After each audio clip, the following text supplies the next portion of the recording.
throwing him into the fire, being the coach of the Los Angeles Lakers. Bro, that's a lot of pressure. Anybody, in my opinion, is an upgrade from Darvin Ham. This is B. Souls' guy, probably top 3 greatest Celtics of all time. Paul Pierce talking about hiring J.J. Redick for the Lakers.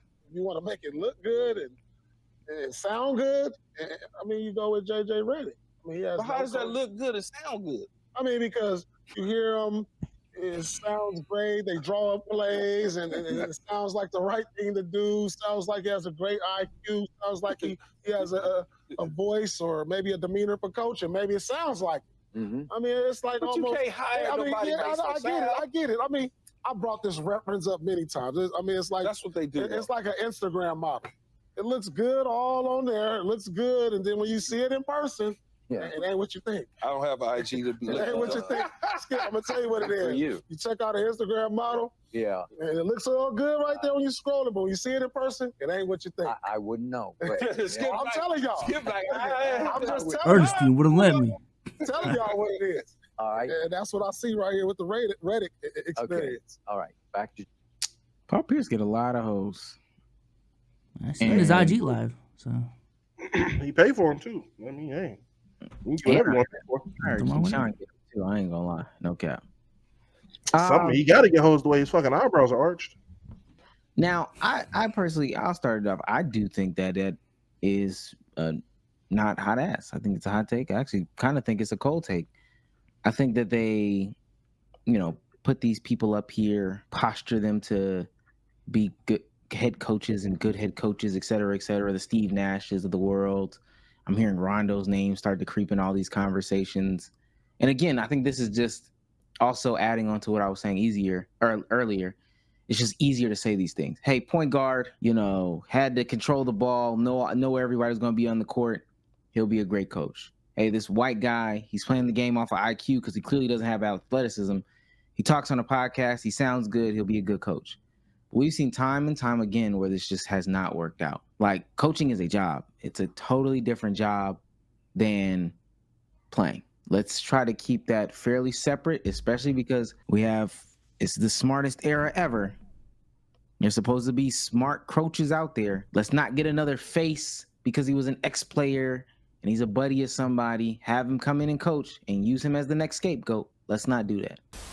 The NBA playoffs are here, man. There's a lot of money to be made if you play daily fantasy sports. And if you want to get into the action, you guys can use Prize Picks, the sponsor of this podcast, our preferable way to play daily fantasy sports. We will show you how to play the game right now, and it is very, very simple. Just sign up for an account, download their app, go on their website, and make some picks. And if you really know ball, you can win some money. I'm going to go ahead and look down here. Kevin Durant, 36.5 points plus rebounds plus assists versus the Cleveland Cavaliers. I'm sensing a big game from KD tonight, man. Hit more for me, please. And then Darius Garland has been letting me down all year, and it's just another day of the year. Hit less for me on the PRA as well for Darius Garland. Omar, you decide how much we put on the entry. You got to risk it to get the biscuit. I'm going to put 210 on there. Make place entry. And if you use code LKIB, PrizePicks will match 100% of your first deposit up to $100. Shout out to PrizePicks for sponsoring this video.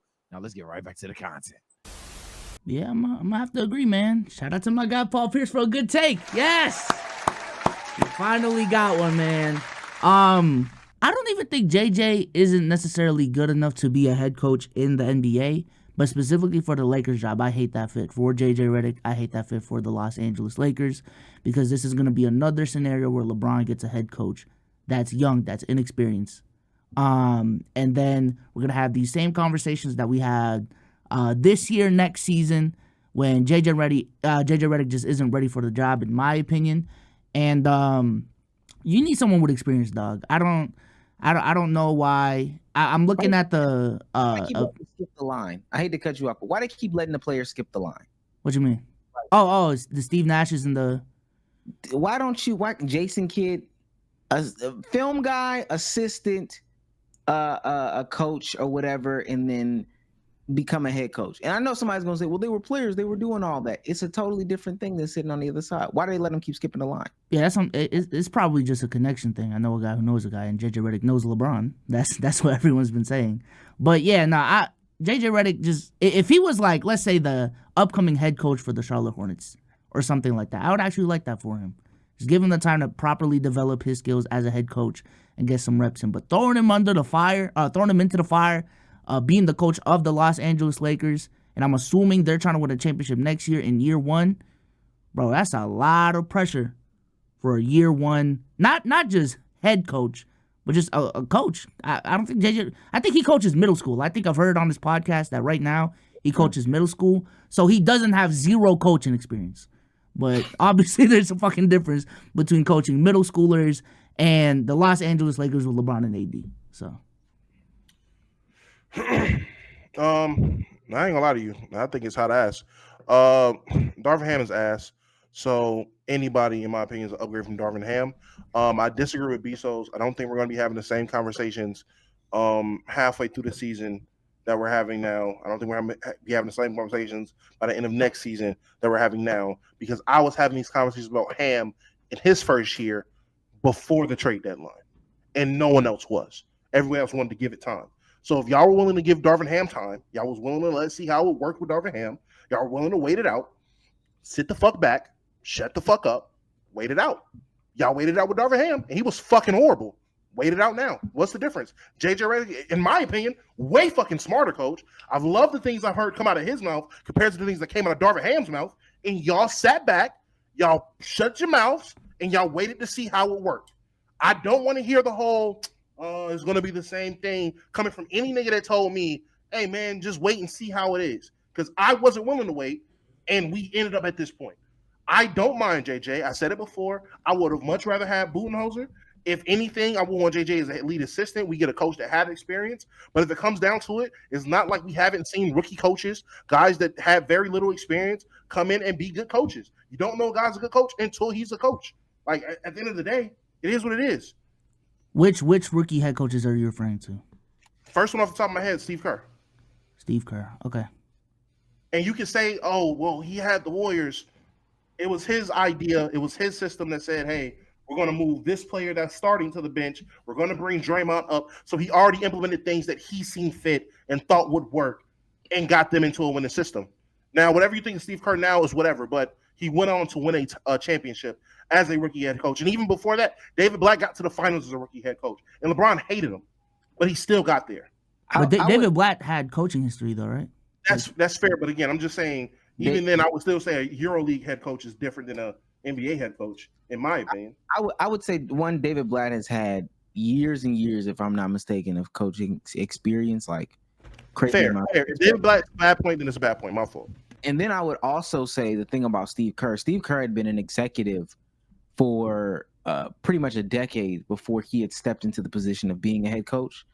Not saying that I think that those are different jobs as well, but to be more on the ins and outside, the back end of basketball, taking them off the court. When did Jason Kidd got his job, his first head coaching job, a year after he retired or something like that? I know Steve Nash did. It wasn't. I don't think it was a real full year. I know Jason Kidd got one relatively quick. That was was it the Bucks or the Nets? It was the Bucks, right? He got the first one was with the Bucks, correct? Jason Kidd. Well, I know. Just real quick on Steve Nash, he was an assistant for the Warriors before he became a head coach. Head coach. So he didn't have. So even Steve Kerr didn't really jump the line for real. Well, you said Steve Nash. I said Steve Kerr. Oh yeah, I meant Steve Nash. Yeah, Steve Nash was an assistant for the Golden State Warriors, and then he became the coach of the Nets. I thought it was like a.